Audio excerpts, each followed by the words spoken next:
In Game 2, Lord Lever's elite Vanguard Wood Elves got absolutely crushed by a very strong Cathayan army from Alfredino. So we go now to the final game. We're actually going to flip to Alfredino's perspective. If you watched yesterday's video, you'll know what I'm talking about. Yeah, this is from the Faction Master Invitational. For those of you guys who have forgotten, in this tournament, you can only play each faction one time. So now we're going to see Alfredino knock Empire off, which, you know, faction near and dear close to my heart. I am very biased, but I think they're quite a strong faction if played well and can be quite good in land battles. They're going to go against Slaanesh, also a very decent faction in quite a few matchups. There's some matchups where they struggle for sure. But yeah, let's see what Alfredino's got cooking. He's got Elspeth von Draken up in the sky, a bunch of Outriders and Pistoliers, so absolutely this build is DAW approved for Pistoliers.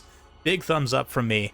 Two Outriders in the center. We've got Halberdiers in a front line with Spearmen forming a nice defensive octagon here with Knights of the Black Rose as well. And then for Slaanesh, Lord Lever coming in hot with Azazel. He's got Forsaken as a front line mixed with Devoted Marauders. Very nasty. With some Fiends, of course, and Chaos Knights with Lances. Armor-piercing Furies up in the sky. All this mobility immediately being put to use, trying to chase those Pistoliers and Outriders. Pistoliers, of course, can fire while retreating. Outriders cannot, but going to retreat, pull back through their own infantry, but Elspeth very bravely is going to land in the middle of these Chaos Knights, which is certainly potentially risky. The Chaos Knights are going to maybe try and continue. They really don't have any units to charge in terms of this big anti-large blob. Meanwhile, Knights of the Black Rose in the front line just come in and absolutely crush the unit of Furies. But Zazel sees Elspeth trapped by these Slaanesh Knights, locked in Night Jail, and he is going to swoop down and say hello. She'll unleash her magics on him. Going to use the Death's Timekeeper and Spirit Leech both at the same time. That'll do quite a bit of HP damage as Azazel slaps that front line with the Lash, juicing up all of his units with that little lore attribute passive, at least temporarily. And yeah, in the meantime, we've got Princes of Perfection, Forsaken, other Devoted Marauders trying to push through right now, doing some pretty decent damage. Broken one Halberdier already, but yeah, this unit of Chaos Knights has taken some pretty severe damage from the guns. Pistoliers and Knights of the Black Rose also being thrown in here to screen Elspeth away so that she can pull out of this engagement, as she has been taking massive damage from Azazel. Outriders and Pistoliers also pouring in the shots on the Fiends that had kind of overextended past their supporting infantry. We've got one unit of Chaos Knights out here in the boonies as well, just chasing two units of Pistoliers, which is an incredibly cost-effective use of said Pistoliers.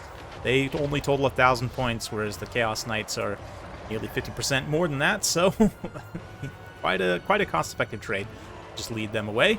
And yeah, you can see Alfredino, his front line's kind of gone, but the second line here can turn around and form a second line and continue to defend, which he's going to need to do, try and continue to capitalize on all these missile cavalry. As I've said before, I'll say it again. Empire, they're sort of a jack-of-all-trades factions, master of mobile firepower, in my opinion. If you really had to hang Empire's hat on something unique and special about them, they have probably the best mobile firepower in the game. And we can see just the sheets of bullets coming off those Outriders and Pistoliers as they poke Azazel away from Elspeth. She's going to fly around, recover, and see kind of what she can do here. The infantry is continuing to pursue. We've got Forsaken and Devoted Marauders. Yeah, generally doing a pretty nice job here of winning the infantry battle. Of course, not really surprising, but the main thing for Alfredino is just to lose as slowly as possible with his infantry so that he gives, as mentioned, his excellent missile units time to work. A little bit of Spirit Leech there in the distance.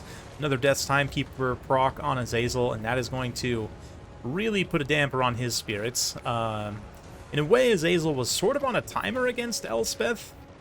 I say was, as if the battle's already over. It's definitely still going, but this Chaos Knight's going to come back over. Elspeth, once again, is going to do the Nuln-style hammer and anvil, which is she forms an anvil by throwing her dragon into a mobile unit and then the guns shoot, but it looks like they didn't take the bait this time and try and actually surround her. Continuing to pursue those outriders straight into some spears.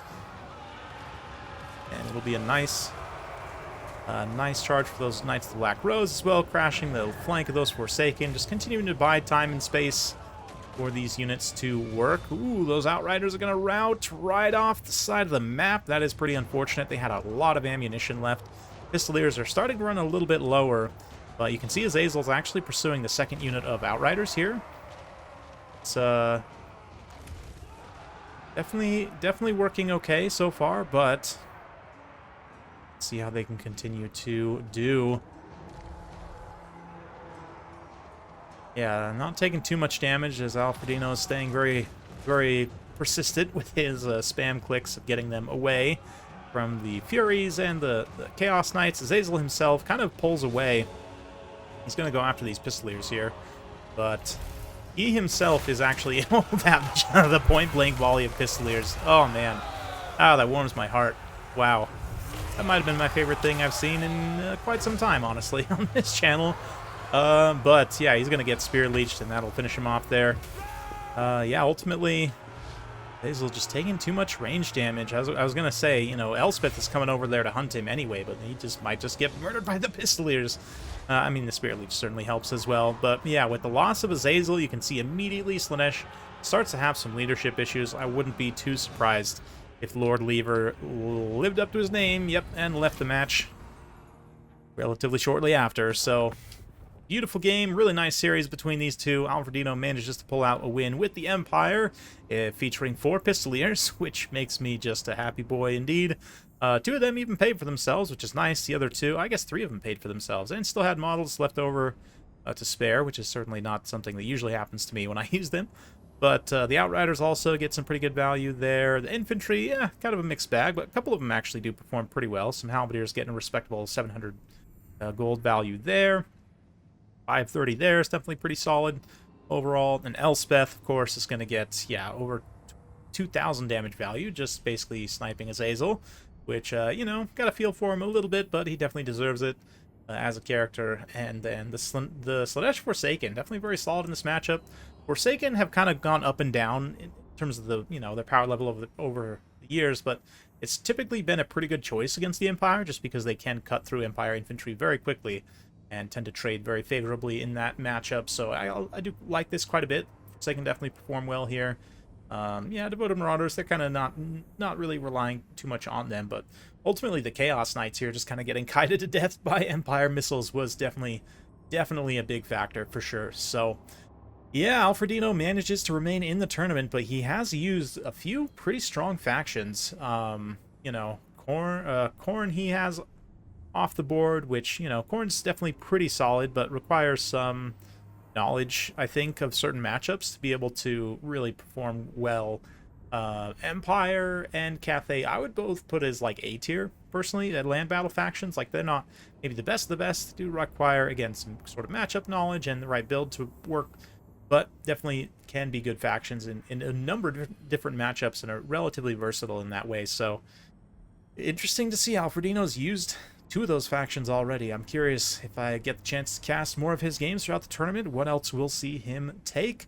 Very well played to Lord Lever, and hopefully you all enjoyed that. If you do like this sort of content, you want to see more mad tournament action, be sure to like and subscribe, hit that bell notification, so when I do upload videos, you'll be notified. Thanks again. We'll see you next time.